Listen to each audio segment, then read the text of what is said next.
sa akin. Ayoko kumain sa Jollibee. Pag mga gano'n, magmi-meet up kami, magkikita-kita kami. Um, Kasi magulo eh. Pag kumain ka sa Jollibee, magulo. Pag kumain ka sa inasal, kay Mang Inasal, magulo eh. Ikot ng ikot yung mga nag-a-only rice. Tapos tayo ng tayo yung mga taong nagugas ng kamay. At saka dikit-dikit ang table. Eh, ako pag gusto ko i-meet up yung mga friends ko, ay gusto ko yung medyo komportable. Pwede ka mag-stay longer. Malamig. Ah, ayun, may konting space, no? Hindi crowded yung area. Ayun, hindi ako komportable kumain sa mga magugulong lugar.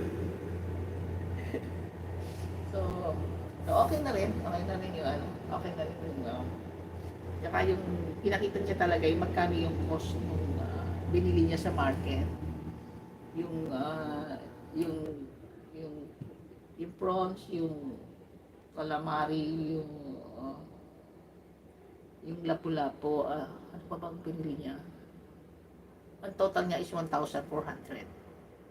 Kasi isang kilong calamari, isang kilong hipon, isang kilong uh, yung lapu-lapu is big eh. Malaki ng lapu-lapu, hindi namin naubos.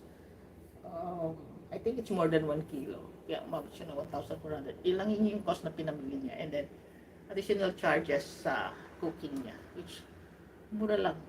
Mura lang. Kaya, I would say na maganda siya na if ever na mag-meet uli kami, doon pa rin ako pupunta sa restaurant na yun. Sir Alex, salamat po. Ayan, nakwento ko na.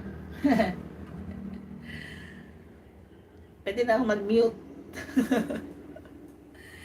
At ang init-init niya, sobrang init. Parang kami natingin ni Chona, parang ang sabi ko, Chona, parang ang dumi-dumi natin. Ano? Sabi niya, oo nga, sa Cebu walang ganito. Galing siya ng Quiapo, sabi niya, ang gulo-gulo sa Quiapo. Sabi ko, linggo kasi, pumunta ka ng ordinary day, hindi ganun ka-crowded. Hindi ako pupunta sa mga ganung lugar ng Sunday. I must say, pumunta ako ng Saturday, crowded pero hindi ganun ka-crowded. Yung kanina yung premiere ko, ano siya, hindi siya Friday. Kasi pag Friday talagang chaos doon sa Quiapo. Kasi araw ng Quiapo yun. I think that was Thursday. Thursday ba? Oh, no. That was Saturday. Saturday. Katatapos lang ng Chinese New Year. Hindi kami nagpunta ng Chinese New Year. Pero yung sister ko yung kasama ko, nandun siya ng Chinese New Year. Ano yun eh? Masipag yung magpunta ng Binondo. Kaya palagi siya nauuna sa lakaran eh. Sinusundan ko lang siya. Pero sa Quiapo, lalo na doon sa Carriedo, crowded doon, dahil man turukot. Lagi sinasabi ng pulis, mag-ingat po kayo sa yung mga gamit nyo, bantayan nyo po. Tapos doon sa kanto, doon sa may Isitan naman yung Plaza Fair, nandun yung vlogger na nagtitinda ng Hungarian sausage. Ang haba-haba ng pila. Nilapitan ko, hindi naman kami bumili. Nilapitan ko lang, tinignan ko kung ano yung pinagkakaguluhan.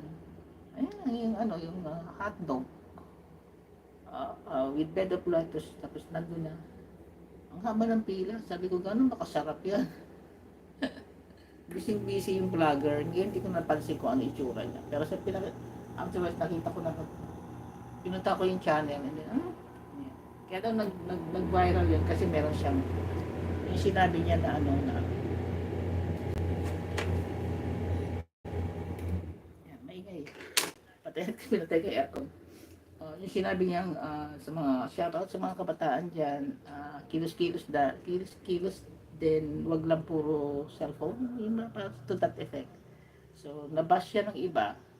Di ba? Good or bad, publicity pa rin yun, kahit binas ka. So, sumikat siya as a vlogger.